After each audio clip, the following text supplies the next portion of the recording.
I hope Melissa's okay with me telling this story, but I'm sure she is.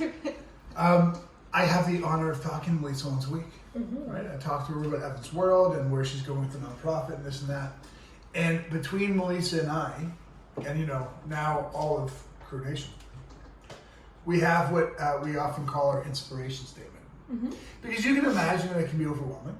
You can imagine it can be grief-ridden, what Melissa's doing right now with her life and honoring her son's memory and his legacy and pushing it forward. And of course there's emotion in it. Of course, yeah. Right? But she always tells me these things about Evan. You know, he was hard-headed in a good way. Didn't really care what anybody else thought. Wasn't interested in your opinion, right, unless he asked you for it. Right. And this is something she told me recently. This is one of Evanisms. Are you ready? Either you're going to love me, or you're going to love to hate me. But either way, you're going to love me. I love it. How great is that, right? That's so great. Right? So every time Melissa gets a little bit like, I don't know, is this what I should do? What do you think? Should I do this? You know what I always tell her? What would Evan say? That's great. And most of the time, Melissa says, the answer. Evan would tell me to shut up and just keep going and not give a shit what that guy said. And look, she did it. Evan was the amazing one. I was so blessed. Yes, of course he was, but you were too. And you don't ever have to say it about yourself, because I'm just going to keep reminding you. Okay. Hey, Evan's half amazingness was in part because of his mom. We should all remember that. You know what we should do? What? Okay, two things I'm going to say. You know what? Crew Nation Clubhouse members, maybe no after party today. Because let's just stay on the show and get done with it, because this is a barn burner. By the way, on top of all this great Melissa Evan stuff. That's the first thing I'm going to say. Jason has me videotaped. He's videotaping me wiping coffee with my hands. It's entertainment. Good. It's entertainment, exactly. Here's the next thing I'm going to say. You know what we should do when COVID is over? Because we've talked about this. We should maintain a Brian and Carrie in the morning schedule. I am going to tell you right now what my little itty-bitty brain has been conceiving. You ready? Because when COVID is done, we have a lot of things to do out of this house again. Right. Contracts and different projects, etc. And that's, you know, one of the reasons that Brian and Carrie in the morning 5 days a week is not going to be an option. But we could do seasons. Season 1 of Brian and Carrie in the morning is like 1 episode a week for like 6 weeks. But we'll make them special and longer and this and that. Also, Zoom now has this amazing capacity where you can live stream direct to Facebook from Zoom. So we could bring on special guests, like, I don't know, Pitbull. Very cool.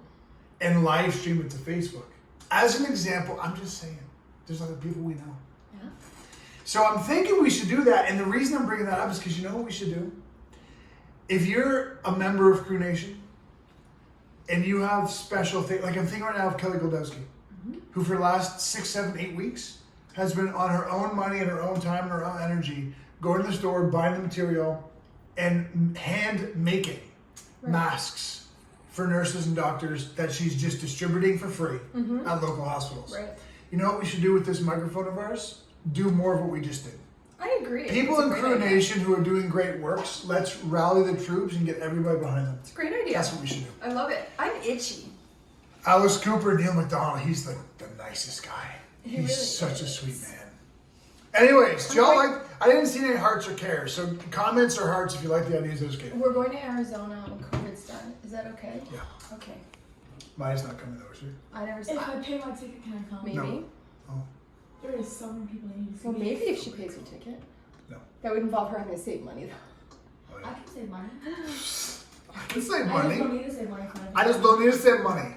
I like how you're Latina sometimes. That was one of those times. All right, look it. This is going to be a barn burner. By the way, Bo Blouin said love this. That's a guy I'd like to profile on our show. All the good works that man does. Former Marine. I have a question. Stop talking. Okay. Why don't we start doing that now? Well, that's what I'm saying. Like next week? Yeah. Friday, for example, or whatever. Because I have to find a space in my schedule, and I will, Okay. to organize this properly, but it can happen immediately. Hi, Noah. Can I finish now? Yeah. Bo Blouin, former Marine, now does good works working with kids who, if I'm not mistaken, Bo, a lot of the kids he works with have been diagnosed with cancer. Wow. Salt to the earth, that guy. Just an amazing... Hi, Noah. You know, I don't even know what... Can I tell another story? Then we're gonna get can I tell you I why? think it might tie into this though, my story. But here's the reason. Inside my coaches only community late last night. I know I just had an argument, but she flipped her hand and saw the best in the situation. This is what Crew Nation. This is the fruits of your labor. Way to go! I know she's one of our slam students. I know is one of our flagship self-aware leaders at Slam Boca Raton, who is clearly not only learning but applying the things we've been teaching. Amazing. Crew Nation, Amazing. you're the shit. Bud Luan's going to send us some swag. Well, that's why we're in this, so we can get some free stuff. I'm just joking. But sure, I'll take your swag. Okay. Yes, cancer kids and foster kids. See it all to the earth. But here's the thing. Late last night, in my coaches only group, I put a message out and there's like hundreds of coaches from around the world in that group saying, look, tune into Brian and Carrie in the morning tomorrow. Because we're going to talk about our facilitation model and why, goal setting could work. Meditation, these are all great things, but they're not ubiquitous, meaning they don't work for everybody, and we're going to help you understand why. How to increase your productivity, efficiency, everything by knowing who you are better. So this show is important because I've already told her. So now every coach in the world is watching this going, I don't know, we're talking about somebody named Melissa. That's a big thing to do in the time that we have. Whatever. We've got this. I know it says, I know I'm the shit. True. I'm taking my own notes right Well, now. then I'm going to get us going because today is special episode number 27. Ready for the title? Yeah. It's a good title today. Yeah. 4 steps to knowing your mindset, disposition, and uncovering the hidden reasons you may be stuck. Who can relate? You're stuck. Business, weight loss, relationships, finances, happiness. You just feel stuck. You don't know what's wrong. You just feel stuck. It's not a big stuck, or maybe it is, but there's like this invisible force that's keeping you in place. You don't know why. Let us help you understand why. Today. Sounds good. Let's do it. Forrest Follin says Bo is a saint. I don't ever trust anything Forrest Follin says. Forrest Follin. One day this week or next week, we're going to do a show that's going to be all about the new Instagram presence that we're pushing out. That's going to be for youth, self-aware leadership. Because Forrest was asking me about a way that he could help some teenagers. Bo would be all over that too. So we're gonna do a whole episode on it next week and launch it out and kick it off. Nice. So I'm just saying that, Forrest, keep your eyes open. Well, quite clearly this has already been a barn burner. Hashtag that right now. But also it's going to be one of those episodes. This is going to be one of those, oh my God, kind of episodes. I feel like you've set us up now. What if it's not? Share, train, go. Choo, Choo, choo. choo. You got to press share because this is a biggie. Let's do it. What do you mean it's not? When do we ever not deliver? I don't know. That's a good question. Okay. What's wrong, Maya? I thought I heard a big crash.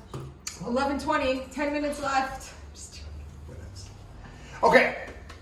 Oh, Oh, you a little itchy? no, it's this head thing. Let's go. Like that, I don't understand what the head thing I is. remember I told you I've been having this tingling on my head, on this side, like it's tingling. That made Maya laugh for some reason. It's just, it won't go away. So I'm sorry. So you're telling me a story about a tingling in your head that won't go away. Well, Maya just, because I thought she was laughing at you, but then she noted she hit herself in the face The can. with the can. 9 minutes. It's okay. We have time. We can And then talk. she just gave me a We another can talk story. until 12 o'clock if We we can do what want. we want. Anyways, Sorry if Amy says, let's hear it. Let's go. Okay. Ready? Yeah. So early on in our process of creating a mindset system that Dr. Benjamin Hardy has called the most scientifically valid and effective mindset system on the planet. That was a plug for us. He's a really smart guy. He's Yeah. a doctor. Anyways. No ADD, just fun. But early on in that process, we realized that of our 4 pillars, they all worked, and working them in concert matters. But in reality, there were going to be some people who responded more quickly and more directly to certain 4 pillars, and more even like over than that, there were some people who some of the 4 pillars at first would be actually very challenging. Detrimental. I would Detrimental. say. Yes. And then we started looking at more common forms of self-help, like everybody should meditate. Because whenever there's kitschy, okay, yoga is kitschy. Meditation's kitschy. And what I mean by it's been around for centuries upon centuries, the authenticity of all that stuff is not kitschy.